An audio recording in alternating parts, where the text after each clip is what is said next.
आने वाले 5 सालों में मध्य प्रदेश में विकास का रोड मैप क्या होगा?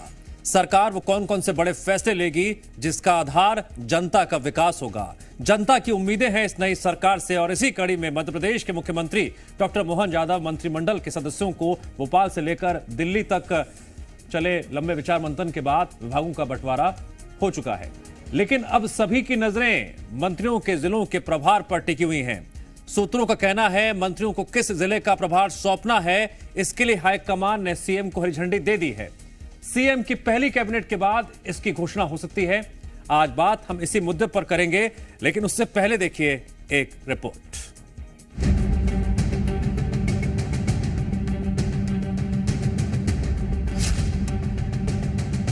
मध्य प्रदेश में विभाग बंटवारे के बाद मंत्रियों को जिलों का प्रभार देना चुनौती बन गई है।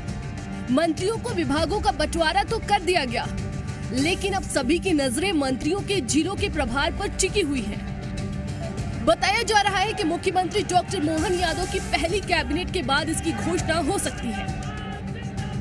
सीएम और दोनों डिप्टी सीएम सहित 31 मंत्रियों के बीच प्रदेश के सभी 55 जिलों के प्रभारी निर्धारित किए जाएंगे, जहां आदिवासी बाहुल्य जिलों को लेकर विशेष प्रयास किए जा रहे हैं। मंत्रिमंडल में शामिल आदिवासी क्षेत्रों के नेताओं को अनुसूचित जनजाति इलाके के प्रभार सौंपने की भी तैयारी है, जहां विधानसभा चुनाव के दौरान बीजेपी को हार का सामना करना पड़ा, उन पर भी फोकस रहेगा। मध्य प्रदेश में विधानसभा चुनाव के बाद जिले का प्रभार बांटना भारतीय जनता पार्टी के लिए बड़ी चुनौती है, क्योंकि मध्य प्रदेश में 55 जिले और 31 मंत्रियों के बीच जिलों का बंटवारा करना है। इस बीच आदिवासियों से लेकर हर वर्ग को साधना बीजेपी के लिए बड़ी चुनौती है। लेकिन अब देखना होगा कि जिलेवार प्रभार बांटने के बाद आखिर भारतीय जनता पार्टी लोकसभा चुनाव में लोगों को साधने में कितना कामयाब होती है। माना जा रहा है कि लोकसभा चुनाव में अब बहुत ही कम समय बचा है, इसलिए चुनाव के मद्देनजर मोहन कैबिनेट के मंत्रियों को जिलों का प्रभारी मंत्री बनाया जाएगा। खास तौर पर ऐसे जिले जहां विधानसभा चुनाव के दौरान बीजेपी को हार का सामना करना पड़ा था। विधानसभा के चुनावी नतीजों के हिसाब से आधा दर्जन संसदीय क्षेत्रों में कांग्रेस का वोट प्रतिशत सत्ताधारी दल से ज्यादा था, इसलिए सत्ता और संगठन के बड़े नेता अभी से सतर्क हो गए हैं। तो वही बीजेपी प्रभारी नियुक्तियों को किसी चुनौती की तरफ नहीं देख रही है। देखिए, एक्शन मोड में सरकार है, आज संस्कार धानी में कैबिनेट है, तो ये जो नवाचार जो हो रहे हैं वो निश्चित ही मध्य प्रदेश की जनता के जीवन में बदलाव लाएंगे। सही समय पे सही निर्णय हमेशा भारतीय जनता पार्टी ने लिया है। माननीय मुख्यमंत्री जी बहुत जल्दी प्रभार के जिलों पे मंत्री घोषित करेंगे। मुख्यमंत्री और दोनों उप मुख्यमंत्रियों ने 13 दिसंबर को शपथ ली थी। इसके 12 दिन बाद 25 दिसंबर को मंत्रिमंडल के 28 मंत्रियों को शपथ दिलाई गई और इसके अगले ही दिन 26 दिसंबर को मोहन कैबिनेट की पहली बैठक बुलाई गई। फिर 30 दिसंबर को विभागों का बंटवारा किया गया। विभाग के बंटवारे के बाद अब 3 जनवरी को जबलपुर में पहली कैबिनेट बुलाई गई है। माना जा रहा है कि कैबिनेट मंत्रियों से विचार विमर्श के बाद मंत्रियों को प्रभार वाले जिले आवंटित किए जा सकते हैं। ब्यूरो रिपोर्ट, जी मीडिया। जहां बीजेपी 24 घंटे चुनावी मोड में रहने के लिए मशहूर है, तो बीजेपी की चुनाव को लेकर प्लानिंग भी हमेशा पूरी ही रहती है। इस बार बीजेपी ने मध्य प्रदेश में सीएम फेस से लेकर मंत्रियों के नाम तक हर जगह चौंकाने वाले फैसले ही लिए हैं। वहीं जिलों का प्रभार देने में बीजेपी को चुनौती का सामना क्यों करना पड़ रहा है, जरा ये भी जान लेते हैं। बीजेपी ने मंत्रिमंडल विस्तार से लेकर विभागों के बंटवारे तक हर चीज में लोकसभा चुनाव का ध्यान रखा है, जिसके चलते बीजेपी जिला प्रभारी की नियुक्ति भी लोकसभा चुनाव को देखते हुए करना चाहती है। वहीं बीजेपी ने इस बार विधानसभा चुनाव में आदिवासी सीटों में इजाफा किया है, पर कांग्रेस ने भी आदिवासी सीटों पर अच्छा परफॉर्मेंस दिया है, जिसके चलते बीजेपी आदिवासी बाहुल्य जिलों पर खास फोकस रखे हुए है। दूसरी तरफ बीजेपी का ध्यान विधानसभा की तमाम हारी हुई सीटों पर भी है। कांग्रेस और बीजेपी के वोट प्रतिशत में ज्यादा अंतर नहीं था, जिसके चलते बीजेपी उस अंतर को और बढ़ाना चाहती है। जिला प्रभारी नियुक्ति को लेकर केंद्रीय और वरिष्ठ नेता सतर्क हैं। ये बात हुई जिला प्रभारी नियुक्ति में बीजेपी के सामने क्या क्या चुनौतियां हैं, लेकिन बीजेपी की सबसे बड़ी चुनौती आदिवासी समाज को साधने की है। अब आपको बता देते हैं क्या है एमपी का जातीय समीकरण। मध्य प्रदेश में 16% एससी, 21% एसटी समाज के लोग हैं। प्रदेश की लगभग 50% आबादी ओबीसी है। तो यहां पर हर वर्ग को साधने की चुनौती है, लेकिन किस वर्ग को ज्यादा साधना है, ये आंकड़े भी सबके सामने हैं। तो वहीं अब आपको बता देते हैं कि आदिवासी सीटों पर तमाम राजनीतिक दलों का सालों साल परफॉर्मेंस कैसा रहा है। पिछले साल हुए विधानसभा चुनाव में बीजेपी ने 24 सीटों पर परचम लहराया था। कांग्रेस 22 सीटों पर जीत हासिल कर पाई थी। और अगर बात 2018 की करें तो कांग्रेस ने 47 में 30 तो बीजेपी ने 16 सीटें जीती थीं। लेकिन 2013, 2008 और 2003 में आदिवासी सीटों पर बीजेपी का एक तरफ कब्जा रहा था। 2013 में बीजेपी ने 31, 2008 में 29 और 2003 में 31 सीटों पर जीत हासिल की थी। यानी अगर हम पुराने आंकड़ों को देखते हैं तो आदिवासी वर्ग का साथ जिस तरह से बीजेपी को मिला है, इस बार नई चुनौती 24 के लोकसभा चुनाव में होगी। इस तरह से कहा जा सकता है कि जब मंत्रियों को जिलों का प्रभार दिया जाएगा और जो नाम सामने आएंगे तो इन सीटों पर फोकस रखते हुए कहीं ना कहीं एक्शन प्लान तैयार किया जाएगा। अब यह उम्मीद की जा रही है कि सीएम की पहली कैबिनेट के बाद नामों का ऐलान हो सकता है। जिला प्रभारी के लिए जिन जिन नामों पर पहले अंदर खाने माथापच्ची हुई होगी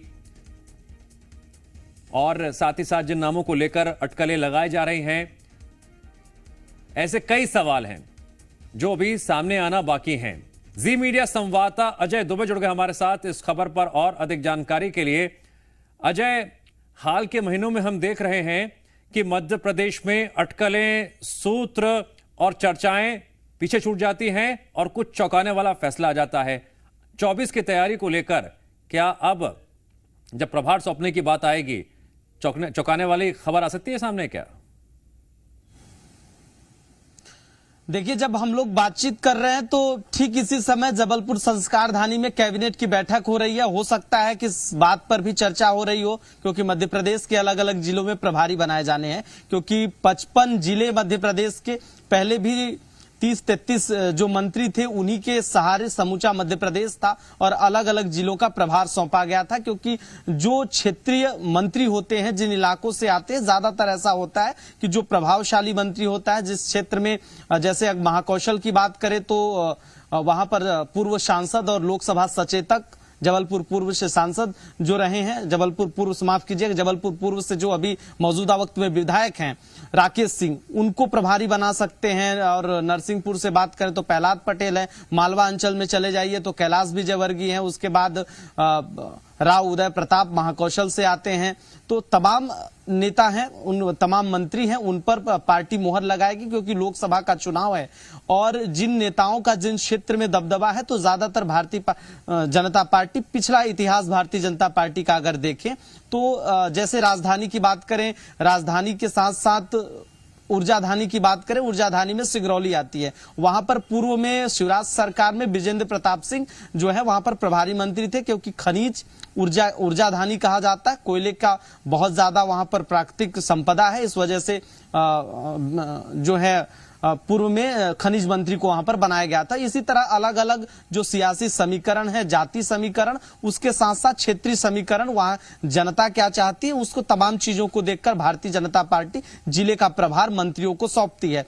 क्योंकि अब कैबिनेट विस्तार के बाद मंत्रियों को अलग अलग विभागों का प्रभार दे दिया गया है, तो यह कयास लगाया जा रहा है कि कैबिनेट के बैठक और बैठक के बाद हो सकता है पार्टी चिंतन मंथन जरूर कर रही होगी, क्योंकि प्रभारी मंत्री नियुक्त होते हैं तो उस क्षेत्र का विकास में गति मिलती है।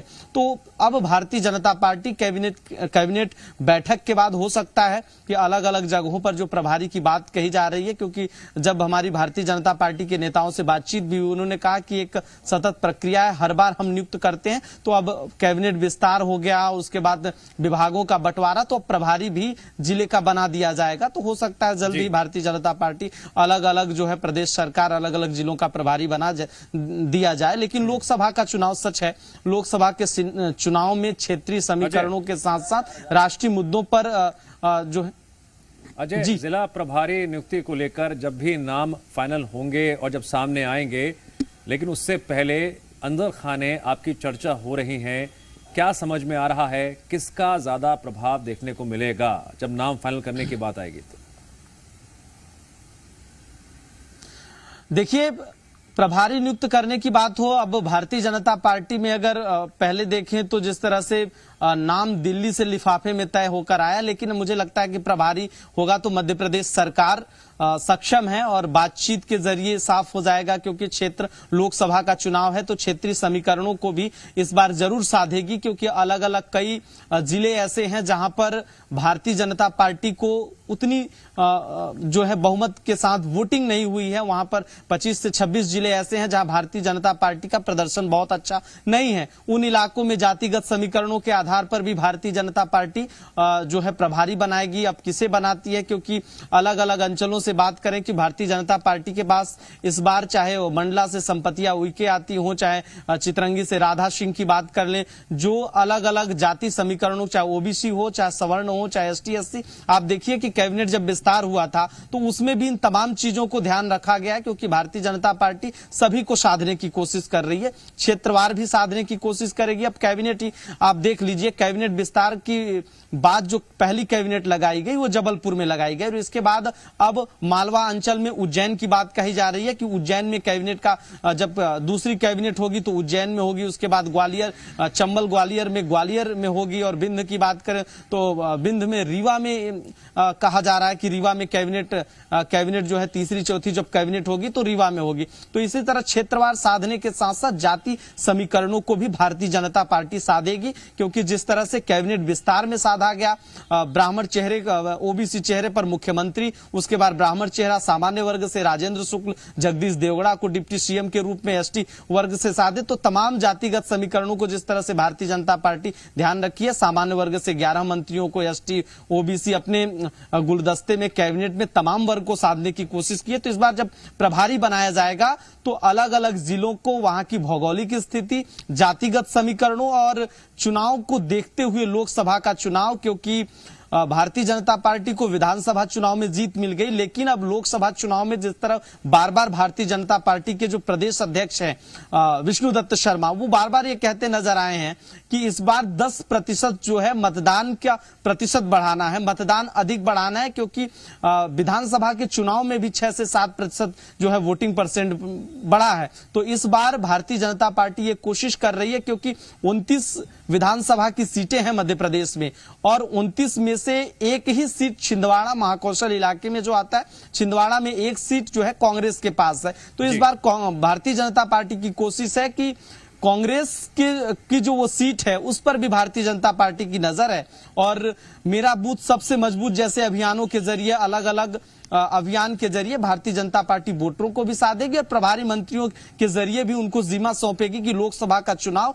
किस तरह जीतना है। क्योंकि इस बार भारतीय जनता पार्टी ये बार बार इस बात का जिक्र कर रही है कि प्रधानमंत्री मोदी को कमल के 29 फूलों की माला भारतीय जनता पार्टी पीएम मोदी को पहनाएगी। इसका मतलब साफ है कि लोकसभा चुनाव में मध्य प्रदेश की 29 सीटें भारतीय जनता पार्टी जीतना ही नहीं चाहती, उसके साथ साथ 29 सीटों पर 10% मतदान अधिक हो।